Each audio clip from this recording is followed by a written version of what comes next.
আপনারা সবাই কেমন আছেন? আজকে আসলাম আমি ইফতারি বানানোর জন্য। আর আমরা আজকে দ্বিতীয় সেহরি খাবো। তো দ্বিতীয় সেহরিতে খাওয়ার জন্য আমি কি রান্না করলাম সেটাই আপনাদেরকে দেখাবো। আর ইফতারির জন্য কি রান্না করেছি সেটাও আপনাদেরকে দেখাবো।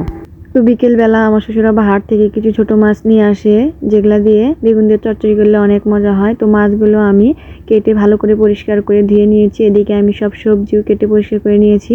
তো আমি প্রথমেই ইফতারির জন্য বুটটা রান্না করে নিচ্ছিলাম। তো এখানে আমি লবণ, হলুদ, মরিচ আর কিছু মশলা দিয়ে দিলাম।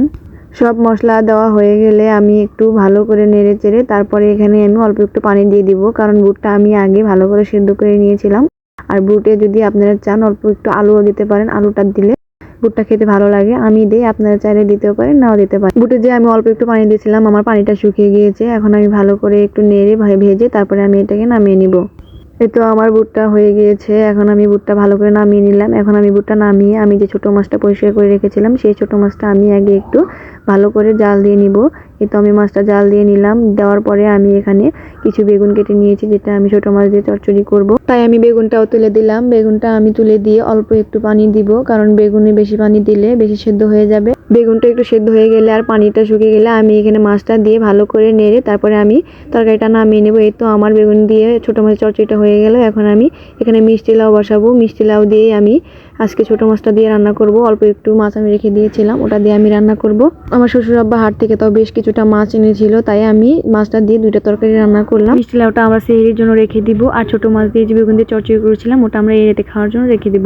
তো এই তো আমার মিষ্টি লাউটাও রান্না করা হয়ে গিয়েছে। মাঝখানে আমি মাছগুলো দিয়ে দিয়েছিলাম। ফুল ভিডিও রান্না দিতে গেলে ভিডিওটা অনেক বড় হয়ে যায়, তাই শর্টকাটে আপনাদেরকে দেখাচ্ছি।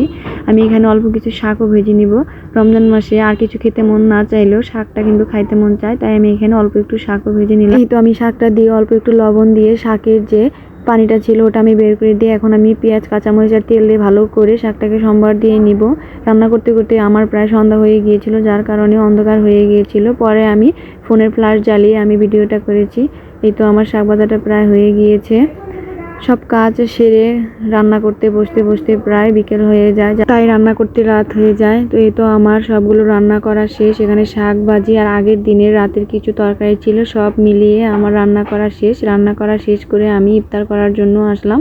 আমি চুলার পাড়ে বসে ইফতারটা করছিলাম, কারণ আমি চুলায় ভাত বসিয়েছিলাম। আজকে কারেন্ট ছিল না, তাই আমাকে ভাতটা চুলাতেই রান্না করতে হলো।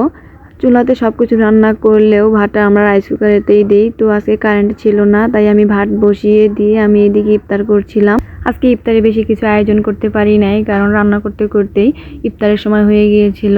এতে ওইদিকে আমার ভাতটাও প্রায় হয়ে গিয়েছে, ভাতে বলক এসে গেছে। ভাতটা বসিয়ে রেখে আমার আরও কিছু কাজ আছে যেগুলো আমি করে নেব। রান্নাঘর পরিষ্কার করব, আর কিছু থালা বাসন আছে যেগুলো আমি ধুয়ে নেব। এই দেখুন কত হাঁড়ি জড়ো হয়ে গেছে। তো আপনারা ভালো থাকবেন। আজকের ভিডিও এই পর্যন্তই। আসসালাম।